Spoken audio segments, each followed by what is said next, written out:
얘기했듯이 비언어적인 요소들을 강조시키기 위해서 환경 같은 것들을 재정비하시고요. 답변 같은 것들은 구조화해서 그 다음에 여러분들의 직무 관련된 용어들이 많이 들어갈 수 있게끔 연습하셔라 라고 얘기 드리고 싶고요. 발음, 호흡, 크기, 속도 유지, 긍정, 영양 뭐 이런 것들 충분히 연습하시고 들어가세요. 그냥 받다가는 또 후회만 남습니다. 아시겠죠? 그 다음에 여기 이제 집단 면접입니다. 집단 면접은 30초 자기소개, 공통질문, 개별 꼬리 질문으로 구성이 되는데요. 제가 여기서 괄호를 친 이유는 어떤 조는 자기소개서를 전혀 안 물어봤어. 공통질문만 나왔어. 라고 얘기를 하고요. 어떤 조는 자기소개서 기반으로 해서 다 나왔어. 거기에 따라서 꼬리 질문 나왔어. 라고 얘기합니다. 그래서 일단은 자기소개서와 직무 기반의 구조화 면접이다 라고 알고 계시면 될 거고요. 근데 내용이 굉장히 방대합니다. 여러분 사실 금융경제 시사상식만 들어가도 내가 면접에서 챙겨야 될 부분이 많은데 우린 이제 중앙회이기 때문에 농협 일반과 농업 일반에 대한 얘기들을 면밀히 알고 있어야 돼요. 사업 분야, 경제, 교육, 금융 부분 다 챙겨야 되잖아요. 그렇기 때문에 이걸 면밀히 알고 있어야 되고 다양한 이슈에 대해서도 질문 나오기 때문에 다 챙기셔야 된다라는 겁니다. 그리고 여러분들의 경험이 잘 묻어나야 되고 농협의 그 많은 직렬 중에 왜 중앙회인이 되고 싶지?에 대한 근거가 반드시 들어가고 나는 이렇게 준비해왔어 라는 인상을 주는 답변하시면 되고요.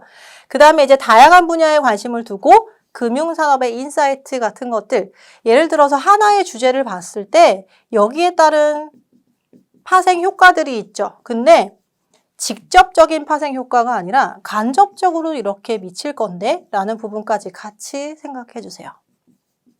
그리고 농협이 지향하고 있는 바들이 있죠. 그래서 자신의 경험과 접목한 답변이 필요합니다. 여러분들 경험이 이때까지 와, 나는 농협과의 접점 경험이 하나도 없는데 이럴 수 있잖아요. 그런데 농협이 앞으로 하고 싶은 그런 분야에 대해서 내가 비슷하게 해왔네? 그럼 그런 부분들을 어필하시고요. 그리고 농협에서 지금 해야 될 부분, 하고 있는 부분들에 대한 역량이 여러분들의 경험이랑 좀 잘 맞네? 그거 얘기하시면 됩니다. 예를 들어서 우리는 농가와의 소통을 좀 잘 해야 됩니다. 근데 이 농가는요, 거의 대부분 이제 고령화 심각해졌어요. 근데 나는 내 경험상 뭐 일주일에 한 번씩은 꾸준히 봉사활동을 했다든가 어르신들과 함께하는 그런 활동들을 했다면 내가 대변인이 되어서 얘기 잘할 수 있는 커뮤니케이션 능력이 있을 거잖아요. 그런 부분들 얘기해 주시면 돼요.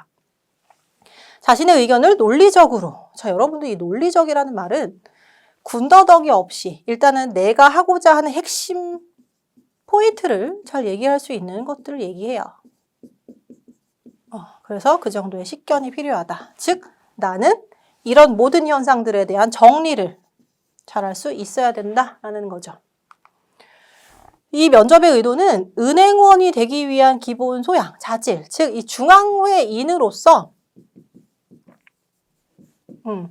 내가 들어가서 잘할 수 있음을 보여달라라는 거죠. 그래서 이 산업군에 대한 이해도 관심도 이런 거 있어야 되고 그 다음에 답변의 논리성을 가지려면 흐름이 있어야 된다. 기승전결이 있거나 서론, 본론, 결론이 있거나 경험 중심 같은 경우에는 내가 결과, 상황, 행동, 느낀 점, 적용할 점 이런 식으로 구조화된 답변이 필요하다.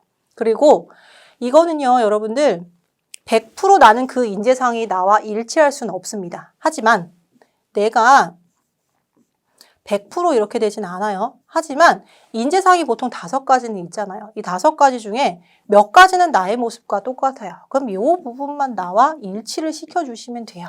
그래서 그 일치된 모습을 답변하실 때 나는 성취지향적이고 적극성 있고 능동적으로 참여하며 설득력 있고 표현 있고 이런 부분들이 모두 있습니다. 라고 얘기하시면 됩니다. 자, 준비 방법은요. 일단은 여러분들 농민신문 정말 좋죠.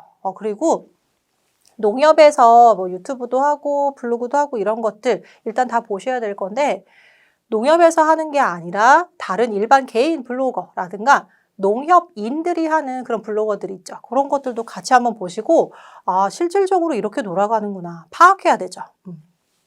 그리고 시사상식, 금융업에 대한 이해, 프로금융인의 자세, 그 다음에 답변을 할 때 논리 전개, 순발력, 상황 파악 뭐 이런 것들을 여러분들 경험과 빗대어서 말할 수 있는 논지 전달의 훈련 반드시 2과식으로 하세요.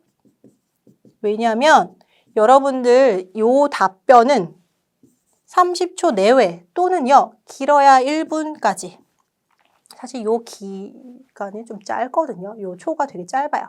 짧은 거 안에 나의 이러한 핵심 포인트를 경험에 빗대어서 다 얘기하려면 군더더기 붙으면 길어질 수밖에 없습니다. 그래서 항상 구조화는 저는 꼭 세우고 답변을 하셔라 라고 얘기 드리고요. 이거 연습하실 때 구조화 잘 안 되는 경우 많습니다. 그렇기 때문에 뒤에 가서 뭐부터 해야 될지도 얘기 드릴게요. 네, 다음은 농협 중앙회 주의사항인데요. 여러분 중앙회 면접 단 한 번이죠. 단 한 번이기 때문에 요 8분도 안 되는 시간 내에서 여러분들이 어필 많이 하셔야 돼요. 정말 나는 중앙회인으로 성장하고 싶습니다. 라는 포인트를요. 그래서 여러분들의 답변의 구조화나 그 다음에 객관적인 요소 이런 것들도 물론 중요하지만 별표죠. 농협에서는 뭐 채용 설명회나 공고회, 인사 담당자들이 하는 얘기가 공통적인 요소가 표정과 태도 이런 것들이 굉장히 중요하다라고 얘기하고 있습니다. 그래서 우리는 팀을 이루어서도 일을 하고 있어서도 그렇고요.